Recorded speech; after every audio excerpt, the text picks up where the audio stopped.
Welcome back to the Garden in the Kitchen cooking show. I am Chef Silvia Dunnirvine. And I'm Anne Buckley. And we are enjoying a lovely summer so far. We are, yes. I hope you are too from home. And today we're cooking a very summery recipe because it includes corn. Perfect. Which is in season, and I love corn on the cob, but after a while it kind of gets tiring. Yes. So teach us something new to do with it, Silvia. Yes. So today we'll be making corn risotto, which is a delicious recipe. Okay. And you get to use all that beautiful seasonal corn. Perfect. So shall we? Yes. Can you take us through the ingredients here? Yes.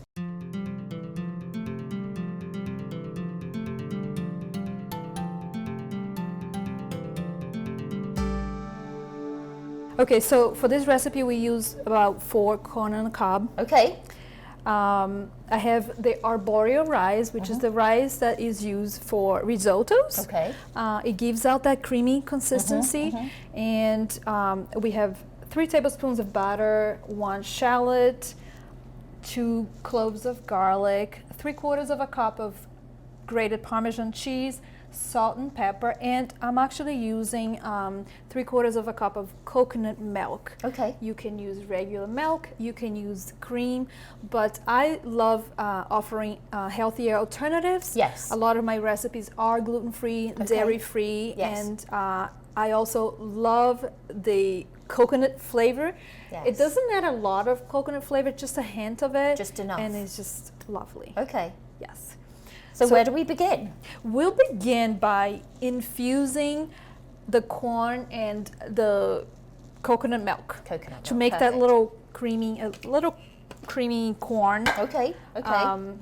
So that's our first step. I have, like I said, about 4 corn on a cob. Yeah. But we're only going to cream about 3 of them. Okay. And the reason for that, I'm going to use my hands so I can make sure they all get Make in. it into the processor. They're not. We know it's not going to happen. Close enough. Close enough. Okay. So the only reason for that is because we're going to process the corn into like a creamy paste. Yes. And I want to be able to have the texture of actually biting into the corn. Okay. So we'll leave some out. So we keep some back. Exactly. Okay. So we'll start with the corn, and this is going to be a little loud, not too bad. Ready? Yep, I'm ready. Go. Okay.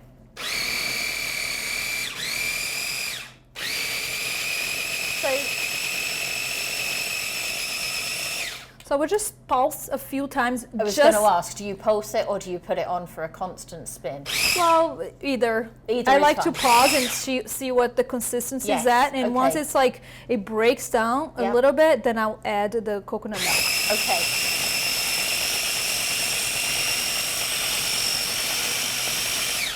Can you do too much?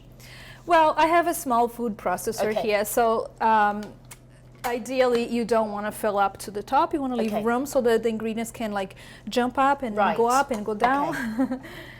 Okay, so this is great for the corn. It did break down quite a bit. It's pureed, but not quite pureed. Yeah, so it does have some texture. It does, yes. So if you want to just puree all of the corn, it's fine too. There's plenty of texture here, but I personally like having prefer the actual pieces of corn in there. Yeah. So at this point, we'll just add our coconut milk, and you can use cream, regular milk. This is 3/4 of a cup. 3/4 of a cup. Yep. 3/4 of a cup. Okay, and we'll just pulse a little bit more. Okay.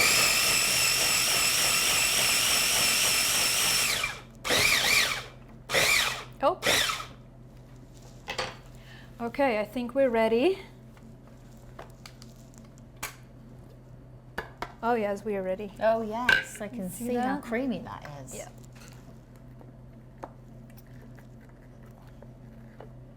Okay. So this is the consistency. It's creamy, but it does have some texture. Yes. Okay. We'll pour this into a bowl. Okay, here, let's use this one. Let's get that.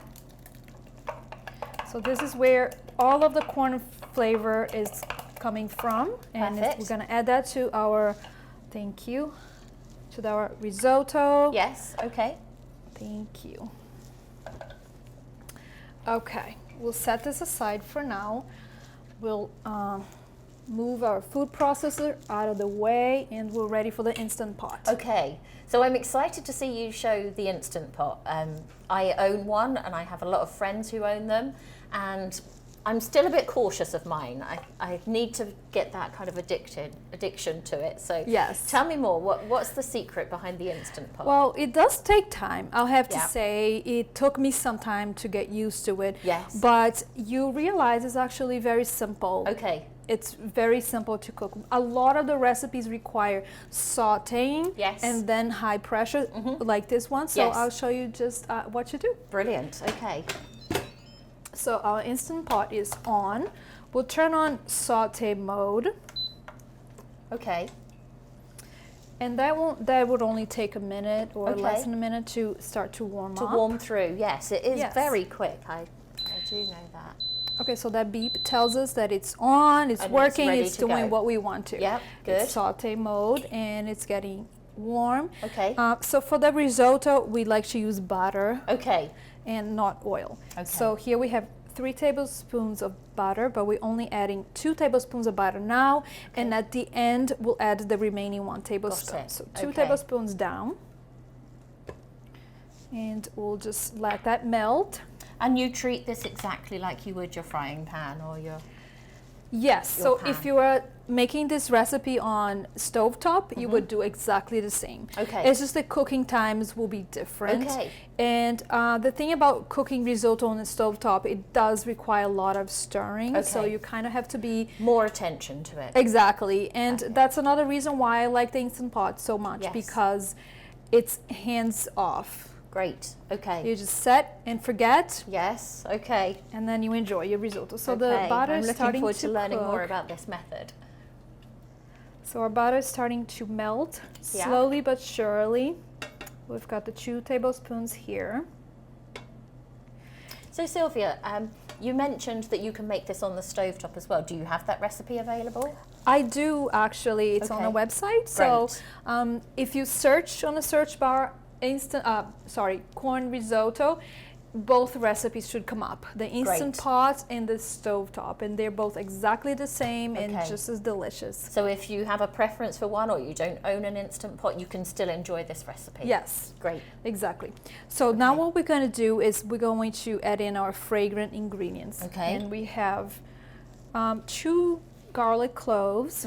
So we'll add that in. Our butter is just about all melted. Okay. And we have 1 shallot, nice and minced. Okay. Small. So we add these 2 ingredients in. You can hear the Instant Pot now. I can hear it sizzling already, yes.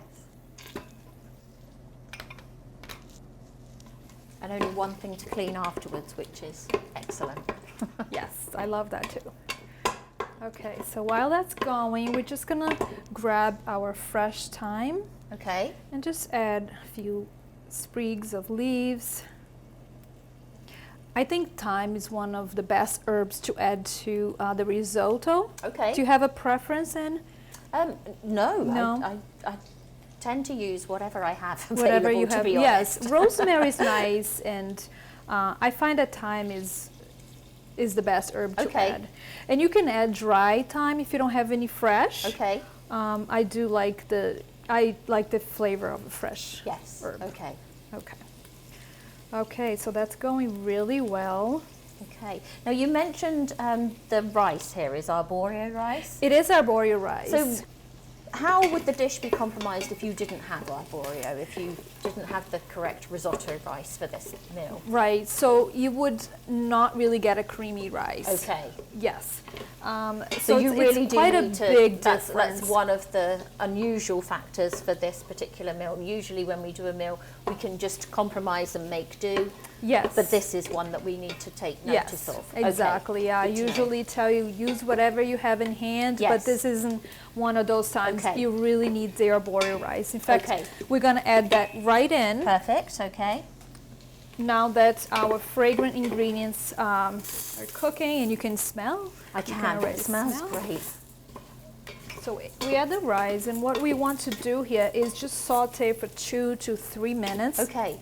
Until you see that the edge of the rice is starting to become translucent. Okay. That's your cue That's to the your next cue. step. Okay. So the only liquid you've got in there right now is the butter. Yes. Okay. Yeah. So it's pretty dry. Yeah. We just got the butter, Okay. which has melted, and the garlic and shallots. We've added some thyme. Yep. And now the arborio rice, and we just keep moving it. Yep. Okay. We just keep moving it and checking on it. It's starting to become translucent. I don't know if you can see it, but it's not quite there yet.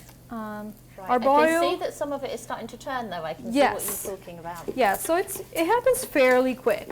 Right. You don't want it to let it burn. Okay. You know, when it becomes brown, that's a little bit too much. So this is the part of the recipe that we need to pay attention to. Yes, this is the only part you really need to have a close eye. Okay.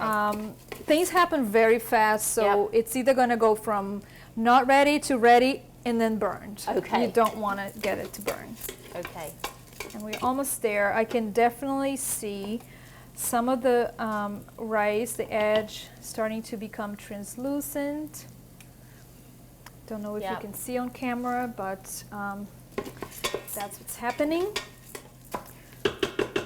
So our very next step is to add all of this delicious cream of corn with coconut milk. So we're just going to add that right in. Oops, I got some on my shirt. It always happens. Okay. I'll be helped. All right. Oh, that smells so good, and that's just a few ingredients in there. Yes. So simple. Yeah, that looks great. That's our rice and our corn. Okay. Okay. We're still on saute mode. Okay. We haven't turned on to high pressure yet. Okay. But we're just about ready for it. Now we add our corn, the remaining of the corn. Yes.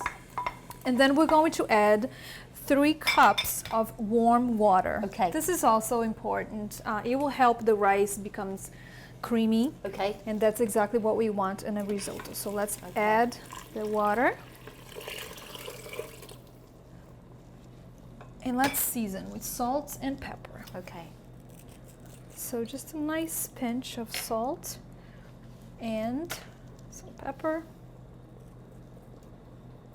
What type of salt and pepper are we using? Does it matter? It does not, no, but I love using sea salt. Okay. I most exclusively use sea salt in my recipes. Okay, so we just give this a good stir, and we'll cover our Instant Pot. Okay. When you cover your Instant Pot, now you're going to cancel that saute mode. We'll make sure it's no longer on saute, so the machine is pretty much off. Okay. We'll lock the valve. We'll make sure this little valve here is on lock position. Okay. Okay, and now we'll turn on manual high pressure for 5 minutes. Okay. Okay. So now I have set to 5 minutes. The beep just lets us know that the machine is set. It's starting high pressure. It will take a few minutes to reach high pressure. I've noticed that. Yes. Okay. And that's when the 5 minutes starts the countdown. Okay. So I've seen on your recipes, do you incorporate the time that it would take for coming up to pressure? Is that something that you consider when you're talking about total cooking time? Into the preparation, the overall time. Brilliant. Not the cooking time. The cooking time will still say 5 minutes. Yes. But the overall time will... it reflects It will that. reflect. Good. Okay. So many recipes I come to where they don't actually consider the time that it takes to come to pressure. I see. So you come thinking that you've got a certain amount of time and you can create this dish, and then you don't allocate that extra few minutes for pressure. Exactly. Perfect. Yes. Okay, that's good to know. So we're just gonna let our corn risotto cook for 5 minutes, and we'll be back to check it out.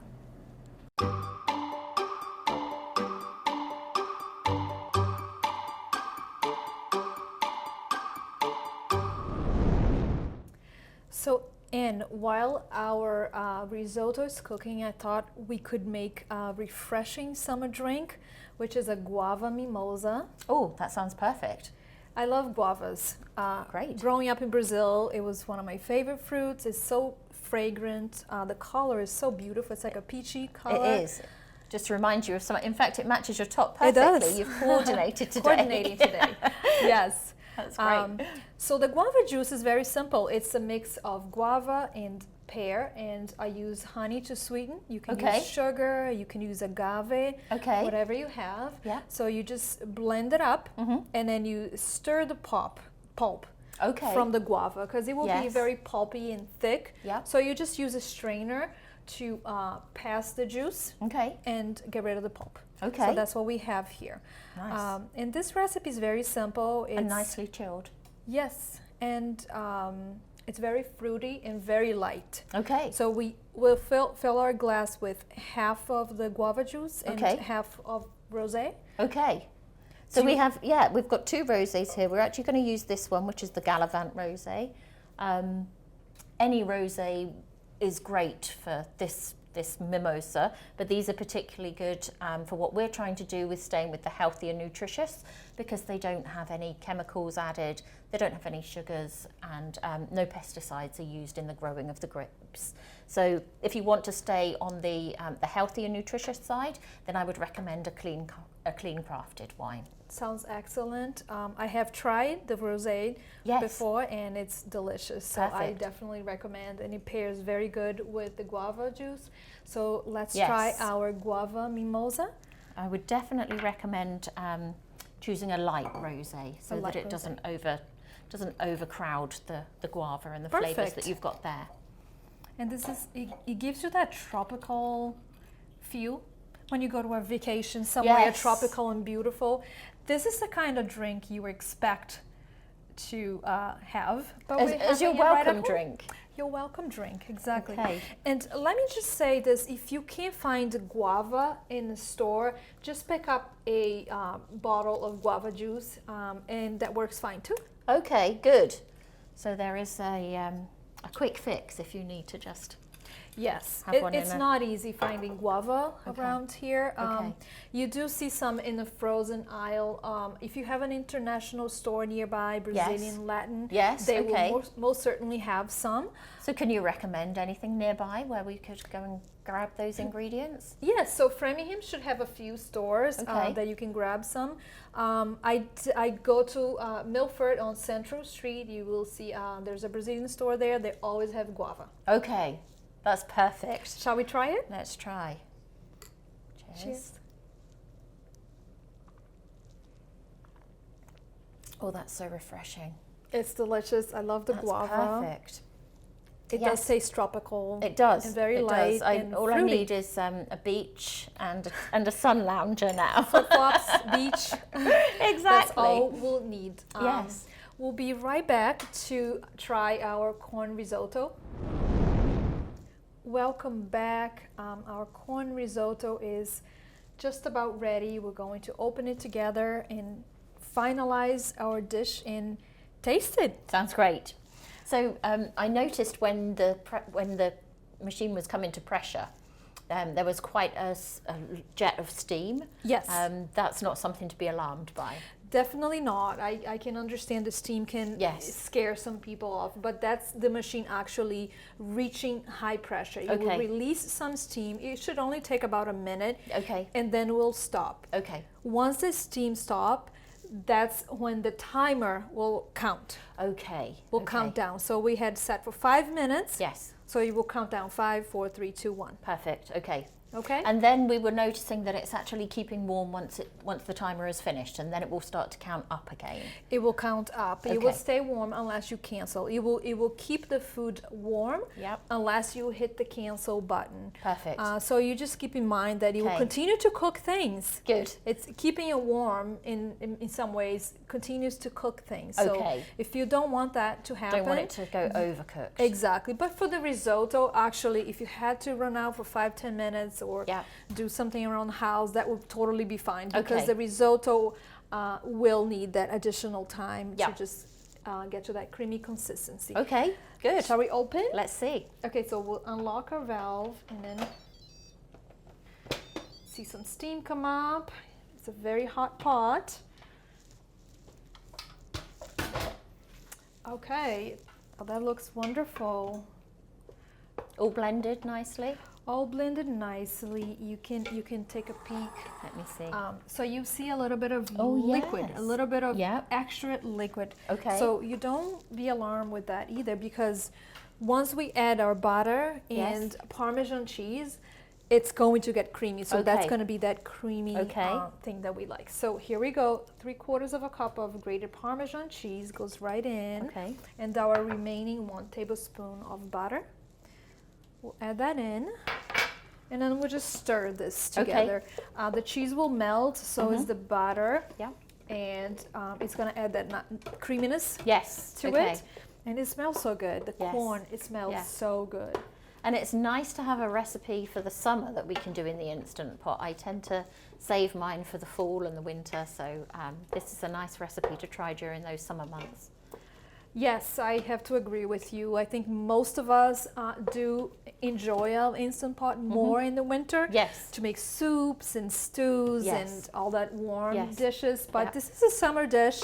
Obviously, you can make it all year round. Yeah.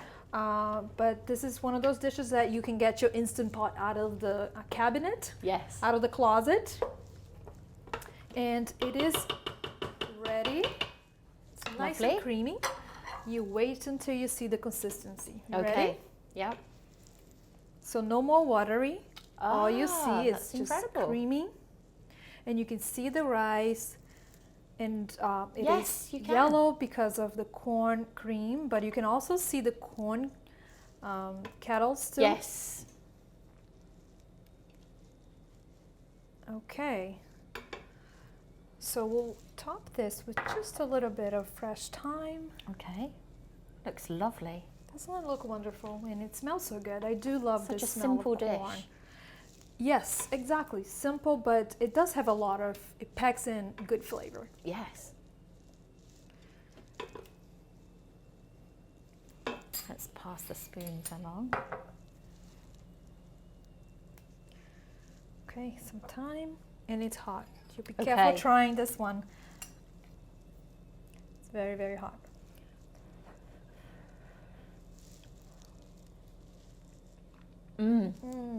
That's so tasty.